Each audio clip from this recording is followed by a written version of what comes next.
জাতীয় আইনগত সহায়তা দিবস উপলক্ষে বগুড়ায় আলোচনা সভা এবং শোভাযাত্রা অনুষ্ঠিত হয়েছে। সকাল 10টায় জেলা পরিষদ মিলনায়তনে আলোচনা সভা অনুষ্ঠিত হয়। এতে জেলা লিগ্যাল এইড কমিটি চেয়ারম্যান এবং সিনিয়র জেলা ও দায়রা জজ শাহজাহান কবির অনুষ্ঠানের সভাপতিত্ব করেন। সেখানে সভায় বক্তারা বিনা খরচে আইনগত সেবা জেলার প্রত্যন্ত অঞ্চলে পিছিয়ে থাকা জনগোষ্ঠীর কাছে পৌঁছে দেওয়ার প্রত্যয় ব্যক্ত করেন। আর্থিকভাবে অসচ্ছল এবং দারিদ্র্যপীড়িত জনগণের পক্ষে এই মৌলিক অধিকার বাস্তবায়নের আসলে কোনো সুযোগ ছিল না, কারণ আমরা সবাই জানি আইনের আশ্রয় পেতে গেলে সেটা আর্থিক সংশ্লেষ হয়েছে। এই প্রেক্ষাপট বিবেচনা করে সদাশয় সরকার 2010 সালে আইনগত সহায়তা প্রদান আইন পাশ করেন, যার ধারাবাহিকতা এই 25 বছর ধরে আইনটি ধীরে ধীরে একটি প্রাতিষ্ঠানিক রূপ লাভ করেছে।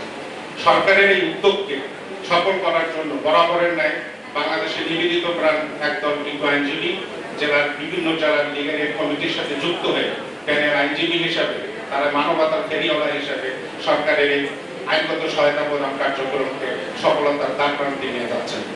পৃথিবীর ইতিহাসে এইভাবেই এই আইন এই পর্যায়ে এসে দাঁড়িয়েছে। আমাদের এই আইন মোটামুটি শুরু হয়েছিল 1994।